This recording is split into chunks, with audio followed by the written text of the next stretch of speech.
चारधाम यात्रा की अगर बात की जाए तो उसे सुरक्षित और सुगम बनाने के लिए राज्य सरकार ने तैयारियों को अंतिम रूप देना शुरू कर दिया। शुक्रवार को गढ़वाल मंडल के 7 जिलों में एक साथ मॉक ड्रिल का आयोजन हुआ, जिसमें आपदा प्रबंधन और रेस्क्यू कार्यों का अभ्यास किया गया है। इस मॉक ड्रिल में विभिन्न जो एजेंसीज हैं और स्थानीय लोग हैं, उन्होंने मिलकर यात्रा के दौरान जो संभावित आपदाएं हैं उनसे निपटने के लिए अपनी तैयारियों को परखा और जांचा। देखिए इस रिपोर्ट के जरिए। उत्तराखंड में आगामी चारधाम यात्रा को सुरक्षित और सुगम बनाने के लिए इस बार तैयारियां जमीन पर साफ तौर पर दिखाई देने लगी हैं। राज्य सरकार पूरी तरह अलर्ट मोड में है और इसी के तहत शुक्रवार को गढ़वाल मंडल के 7 जिलों में एक साथ व्यापक मॉक ड्रिल आयोजित की गई। राष्ट्रीय और राज्य आपदा प्रबंधन प्राधिकरण ने संयुक्त तत्वावधान में करीब 50 अलग अलग स्थानों पर आपदा के काल्पनिक हालात बनाकर रेस्क्यू और राहत कार्यों का अभ्यास किया गया।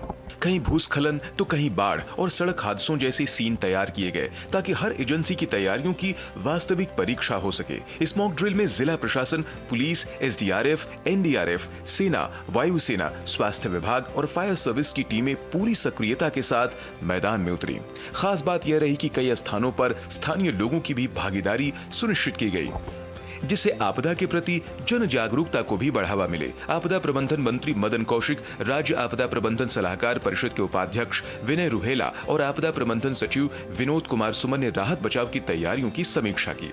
इस दौरान आपदा प्रबंधन मंत्री मदन कौशिक ने कहा कि चारधाम यात्रा को सरल, सुगम और सुरक्षित करने की दिशा में सभी प्रयास किए जा रहे हैं। आपदा को लेकर यहाँ पर एक विस्तृत रूप से मॉक ड्रिल का आयोजन हुआ है। चारधाम यात्रा में हमें किस चीज की दिक्कत परेशानी आ सकती है, इसे जूम किया और उस पर हम किस प्रकार से कंट्रोल करेंगे, इस पर प्रैक्टिकल लाइव हमने उसको कंट्रोल करने के लिए यहाँ इस मॉक ड्रिल में व्यवस्था देखी है। इस चारधाम यात्रा का पूरे देश में एक इस प्रकार की संदेश जाए कि हमारी जो यात्रा है सबसे सुरक्षित यात्रा है, आप सब लोग आए। तो ट्रांसफॉर्मिंग ट्राइबल इंडिया पर अपना संबोधन दे रहे हैं उपराष्ट्रपति, आपको सीधे लिए चलते हैं। Our tribal brothers and sisters to the mainstream of the nation by our Prime Minister Sri Narendra Modi ji. At this moment, I would like to congratulate all those who have contributed to this school.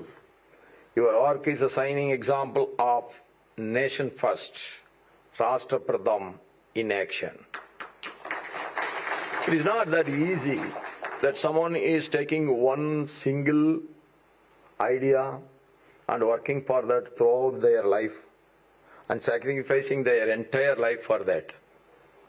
It is all because of the great people sitting here that the tribal, educational and the welfare has been taken care. I really salute to them.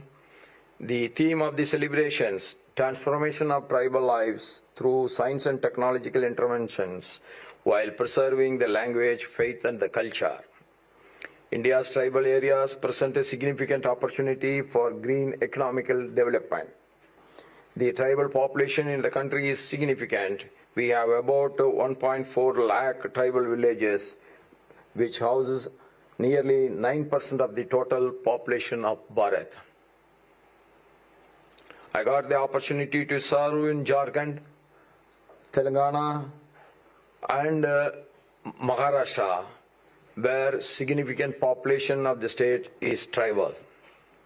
And many of us doesn't know, Maharashtra is the state where the second highest tribal population is living. Because of the size of the state, bigger size of the state and the more population, it has not been noted. But that is the second largest state in the country where the tribals are living more. These tribal communities possess valuable, sustainable, traditional knowledge and supports biodiversity and reliance on forest resources. For thousands of years, our brothers and sisters from various tribal communities have preserved our ancient culture, our faith, and our cultural memory. You go to any tribal village, you can see their garments, the color combination, then you will be astonished to know that many of the Western Europe countries, they don't know how to wear a dress. That time, this type of highly rich color combination has been made by our tribals. You go anywhere, that is the greatness of our civilization. Today, the focus of the journey towards Viksit Bharat by 2047 is Vikas Bhi, Virasat Bhi. The theme of today will contribute meaningfully in that direction. The Doon Sanskriti School, in collaboration with the Department of Science and Technology, has beautifully demonstrated the power of the scientific temper and technological advancement when it is combined with the traditional knowledge. Are we against, people are always getting confused. When we are talking about the new scientific development, that means we have to leave all our goodness of the tradition. No. It is not contradictory to each other, but rather it is complementing each other. We have to advance economically, we have to advance scientifically. At the same time, we should not give up our great roots. When modern science walks hand in hand with the respect for language, faith and culture, it becomes a force of protection and empowerment of every community. I am delighted to learn that the school has entered into a significant agreement with the IIT Kanpur and the Uttarakhand Council of Science and Technology to establish an AI lab within the campus. That I appreciate their initiative in the right direction, in the most advanced way. Inaugurating the vision for tribal communities with the newer technologies is the need of the hour. I also appreciate the special support and guidance from the Ministry of Science and Technology in this endeavor. These collaborations reflect the government's firm commitment to empowering tribal youth with cutting-edge skills of the 21st century. तो आप सुन रहे थे उपराष्ट्रपति को जो साफ तौर पर कह रहे थे कि जो ट्राइबल लाइव्स है यानी कि आदिवासी समुदाय हैं उनका किस तरह से आर्थिक और सामाजिक सशक्तिकरण किया गया है, जो साइंटिफिक अप्रोच और विज्ञान प्रौद्योगिकी को उनके बीच हम लेकर गए हैं। वापस करते हैं हमारे खास शो वंदे भारत का और हम बात कर रहे थे चार धाम यात्रा को लेकर जिसका काउंटडाउन शुरू हो गया। इस काउंटडाउन में सबसे अहम हिस्सा रहा शुक्रवार को जिस तरह से मॉक ड्रिल में आपदा प्रबंधन का अभ्यास किया गया, क्योंकि कहते हैं ना कि prevention is always better than cure. और वहीं मौसम की निगरानी और हेलीकॉप्टर ऑपरेशन की समीक्षा की गई, क्योंकि हम जानते हैं कि चारधाम यात्रा में हेलीकॉप्टर ऑपरेशंस और जो मौसम होता है वो कभी भी बदल जाता है, तो इसके लिए हम कितने तैयार हैं ये देखना बेहद ज़रूरी है।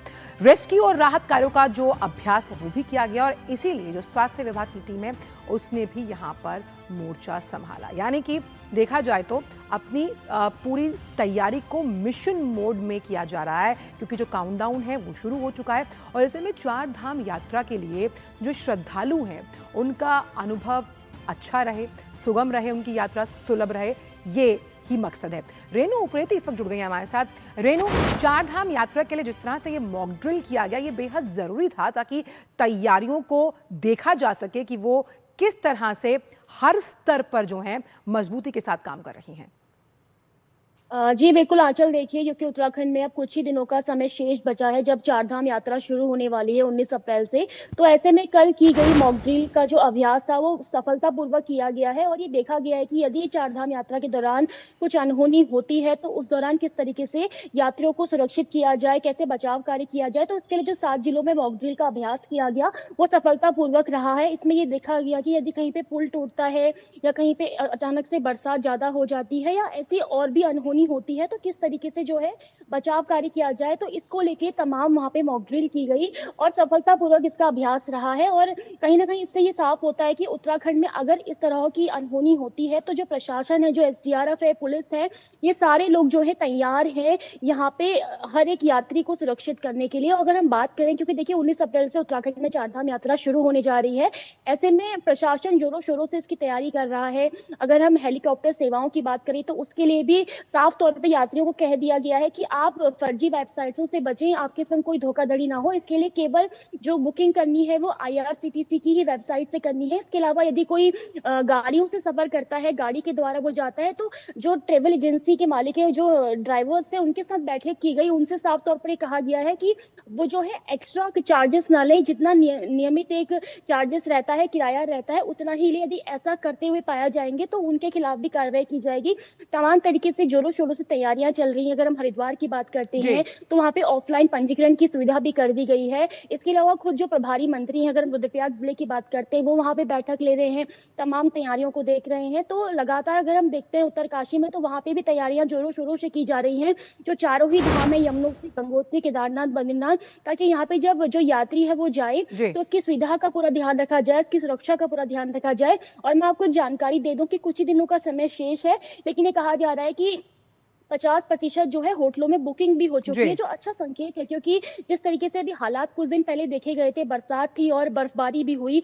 हालांकि बर्फ को हटाने का काम भी किया जा रहा है, पर्यावरण मित्र हर दिन वहां पे साफ सफाई का काम कर रहे हैं। बहुत अच्छा ये माना जा रहा है कि कुछ ही दिनों में जो है पूरी तरीके से जो चार धाम के मार्ग हैं वो बिल्कुल साफ हो जाएंगे और यात्रियों को कोई दिक्कत नहीं होगी। अच्छा संकेत है कि 50% बुकिंग भी हो और चुकी है। उद्देश्य रेणु यही है कि जो यात्रा का अनुभव है, जो श्रद्धालु हैं, जो आध्यात्मिक नगरी में पहुंच रहे हैं, उनके लिए ये यात्रा का अनुभव जो है वो यादगार है। बहुत बहुत शुक्रिया आपका इन तमाम जानकारी को हमसे साझा करने के लिए।